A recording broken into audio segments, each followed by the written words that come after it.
Students, कक्षा 9 की सामाजिक विज्ञान में आपका स्वागत है।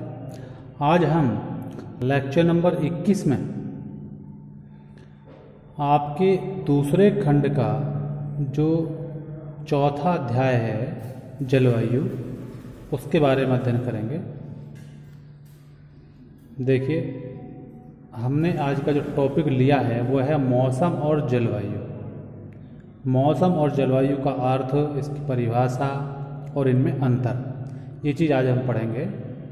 देखिए, किसी विशाल क्षेत्र में दीर्घकालीन यानी बहुत लंबे समय, लगभग कितना 30 वर्ष से अधिक के समय को इसमें जो है सम्मिलित किया जाता है, मौसम की अवस्थाओं तथा विविधताओं का योग ही जलवायु कहलाता है।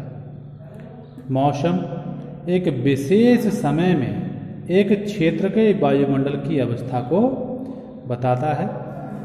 मौसम तथा जलवायु के तत्व जैसे तापमान, वायुमंडलीय दाब, पवन किसे कहते हैं? हवा को कहते हैं। आर्द्रता का मतलब होता है नमी, वातावरण में नमी, तथा वर्षण अर्थात वर्षा एक ही होते हैं। मौसम की अवस्था प्राय एक दिन में ही कई बार बदल जाती है, लेकिन फिर भी कुछ सप्ताह, महीनों तक वायुमंडलीय अवस्था लगभग एक समान ही बनी रहती है। जैसे यहाँ उदाहरण दिए हैं: गर्म या ठंडे, हवादार या शांत, आसमान बादलों से घिरा या साफ, तथा आर्द्र या शुष्क इसके अंतर्गत हो सकते हैं। महीनों की औसत वायुमंडलीय अवस्था के आधार पर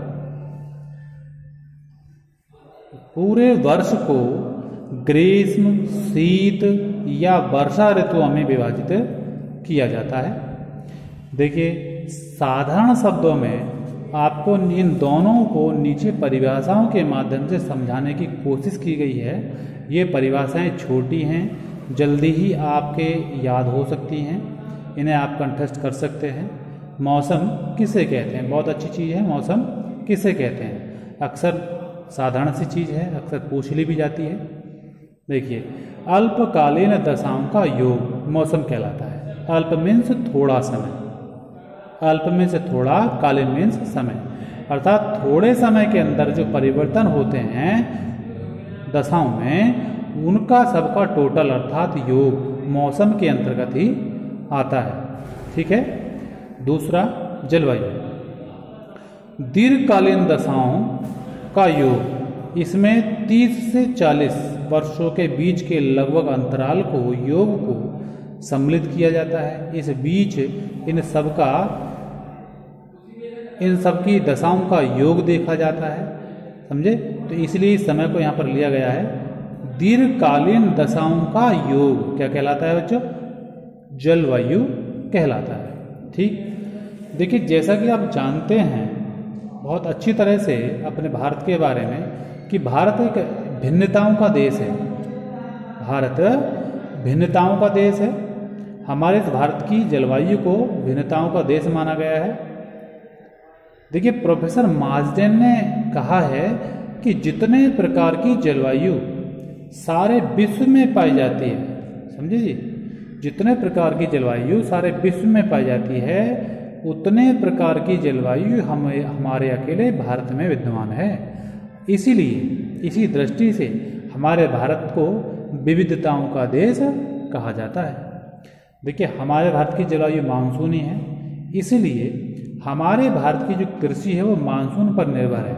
अगर मानसूनी समय अर्थात वर्षा सही रह जाती है, अच्छी हो जाती है, तो खरीफ की फसल ही नहीं वरन रबी की फसल की भी उत्पादन क्षमता ठीक रहती है। अन्यथा खरीफ की फसल पर तो प्रभाव पड़ता ही है, इसका सीधा प्रभाव रबी की फसलों पर भी पड़ता है। और शायद इसीलिए हमारे भारत की कृषि को मानसून का जुआ कहकर पुकारा जाता है। ठीक है बच्चों, हमारे भारत की कृषि को मानसून का जुआ क्यों कहा जाता है? ये प्रश्न आता है, दिक्कत आता है, तो इसको आप इसी पैराग्राफ के माध्यम से समझाने की कोशिश करेंगे, बताने की कोशिश करेंगे। तो यही वजह है जो आपको अभी बताई गई है। बहुत अच्छी चीज़ है, ध्यान से सुने समझें और अपने नोट्स में इसको जो है करें। आगे कल को आपको जो बताया जाएगा वो है भारत की जलवायु को प्रभावित करने वाले कारक। ठीक, आज इतना ही, धन्यवाद।